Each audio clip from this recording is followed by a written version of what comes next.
అనుదిన వాక్య ధ్యానాలు వీక్షిస్తున్న ప్రియమైన సంఘమంతటికి, అదేవిధంగా ఈ కార్యక్రమాన్ని దేశ విదేశాల్లో ఆసక్తిగా చూస్తూ ఉన్న ఆత్మీయులైన మన ప్రేక్షకులందరికీ మన కృపగల రక్షకుడైన యేసుక్రీస్తు ప్రభుని అతి శ్రేష్టమైన నామమున మా హృదయపూర్వక స్వాగతాన్ని తెలియజేస్తూ ఉన్నాం. మన హోలీ ట్రింటీ చర్చ్ బొల్లారం సమర్పిస్తున్న నేటి అనుదిన వాక్య ధ్యానాలలో ద్రాక్ష తోటలో నాటబడి బహుకాలమైనా కూడా ఫలించని ఒక అంజూరపు చెట్టును గురించి యేసుక్రీస్తు ప్రభు చెప్పిన ఒక ప్రబోధాత్మకమైన ఉపమానాన్ని విందాం. ద్రాక్షవనములోని అంజూరపు చెట్టు అది కాపు కాయవలసిన సమయం నుండి దాదాపు 3 సంవత్సరాల వరకు కూడా కాయలు కాయక, ఆ యజమాని ఆశించిన ఫలాలను ఇవ్వక, అది నాటబడిన భూమిని కూడా నిస్సారముగా చేస్తూ దానిని వ్యర్థపరుస్తూ ఉన్నందున ఆ ద్రాక్ష తోట యజమాని దాన్ని చూచి బహుగా ఆవేదన పడి ఆ తోటమాలితో దానిని నరికించి వేసి ఆ స్థానములో ఫలాలను ఇచ్చే మరో చెట్టును నాటమని ఆదేశించినప్పుడు ఆ తోటమాలి, అయ్యా, ఇంకొక సంవత్సరము ఆ చెట్టుకు గడువునివ్వండి, అది ఫలించినా సరే, లేని ఎడల దానిని నరికించి వేయమని చెప్పిన ఇతివృత్తం ఈ ఉపమాన సారాంశం. నిరుపయోగంగా ఉంటూ నిస్సారమైపోతున్న మానవ జీవితాలు కూడా ఆ ప్రభుని దయతో, ఆయన కృపతో మరొక సంవత్సరం గడువుతోనైనా ఉపయోగకరంగా, ఫలవంతంగా మార్పు చెందుతాయన్న ఆశతో ఈ ఉపమానంపై ఈనాటి దైవ సందేశం. The fig tree in the vineyard, ద్రాక్ష తోటలో అంజూరపు చెట్టు అనే ఆలోచనాత్మకమైన ఈ అంశంపై మన హోలీ ట్రింటీ చర్చ్ పెద్దలు శ్రీ ఎంజే దేవపుత్రానందం గారు మనకు దైవ సందేశాన్ని అందిస్తున్నారు. సందేశానికి ముందుగా ఉపమానాన్ని ఆవిష్కరించే ఈ భక్తి గీతాన్ని విందాం.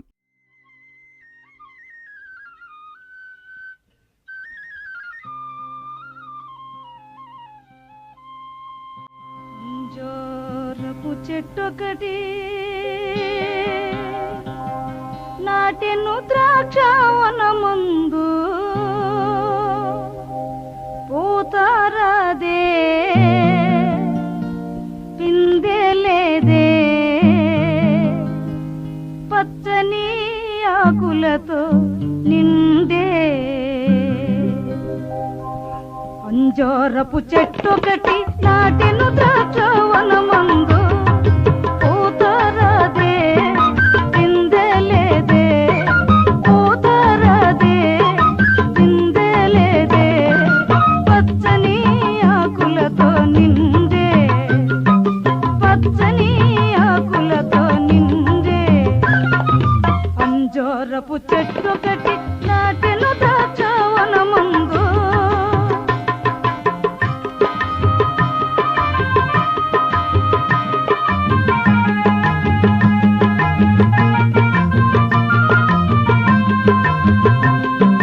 యజమానే దేవుడు 3 ఏండ్లు వెదకిన, యజమానే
క్రీస్తు ప్రభుల వారు ఈ భూలోకంలో ఉన్నప్పుడు ఒక మంచి ఉపమానాన్ని మనకు అందించాడు.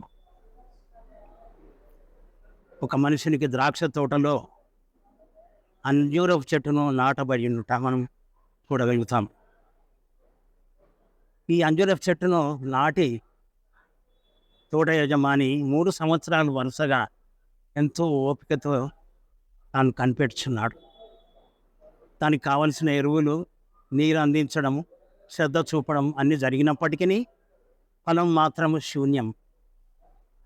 కనుక యజమాని ఎంతో డిసప్పాయింట్ అయినట్టుగా మనము లూకాసు వార్త 13వ అధ్యాయము 6 నుండి 9 వచనాలలో మనం గమనించగలుగుతాం. మన జీవితంలో కూడా దేవుడు మనకు అన్ని ఫెసిలిటీ అనుగ్రహించి ఫలితం ఏమీ కానరానప్పుడు దేవుడు మన యందు కూడా ఈ రీతిగానే డిసప్పాయింట్ అవుతాడు. కాబట్టి మన జీవితాన్ని సరిచేసుకోవాల్సిన ఆవశ్యకత ఉన్నది. అయితే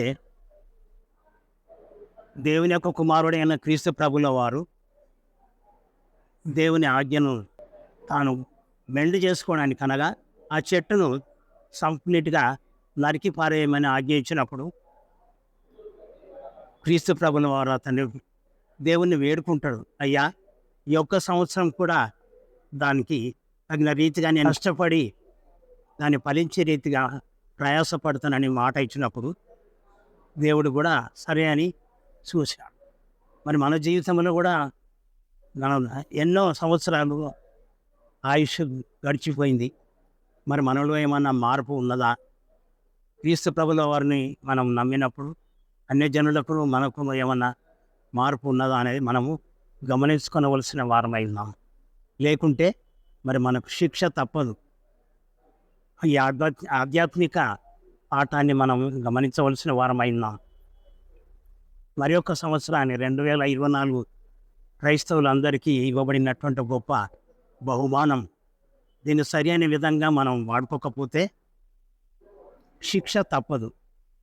కాబట్టి ఈ విషయాన్ని మనం గమనించి శేషించిన ఈ యొక్క 24వ సంవత్సరంలో కూడా మనం మార్పు చెంది దేవునికి ఇష్టమైన బిడ్డలుగా జీవించడానికి మనం ప్రయాసపడవలసిన వారమై ఉన్నాము. అట్టి కృప మనందరికీ దేవుడు అనుగ్రహించునుగాక.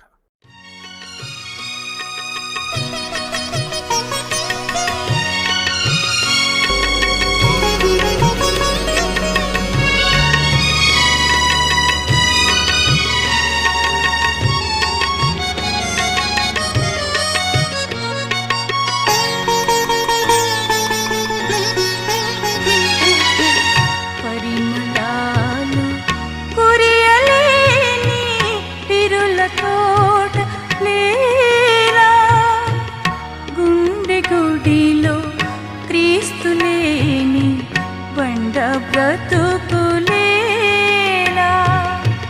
పరిమళాలు కురియలేని తిరుల తోట లేలా, గుండె గుడిలో క్రీస్తు లేని బండ బ్రతుకులేలా.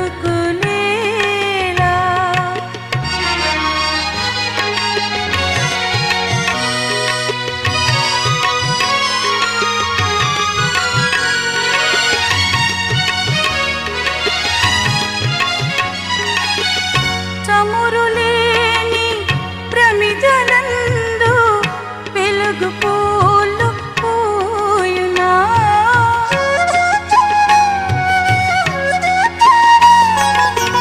చమురు లేని ప్రమిదలందు వెలుగు పోలు పోయునా, ప్రభువు లేని హృదయ దీపం పరవశించి వెలుగునా, ప్రభువు లేని హృదయ దీపం పరవశించి వెలుగునా, వెలుగునా.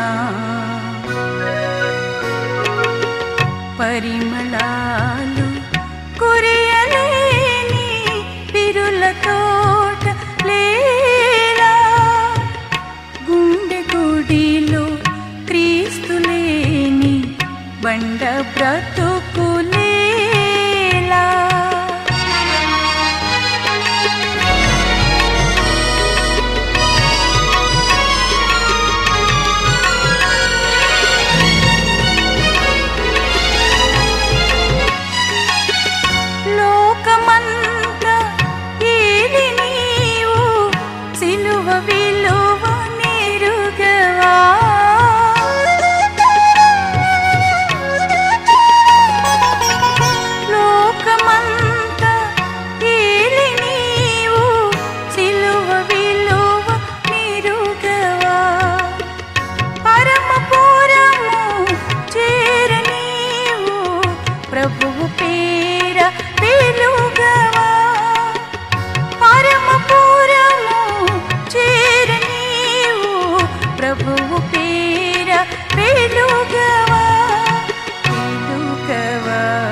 బ్రతుకు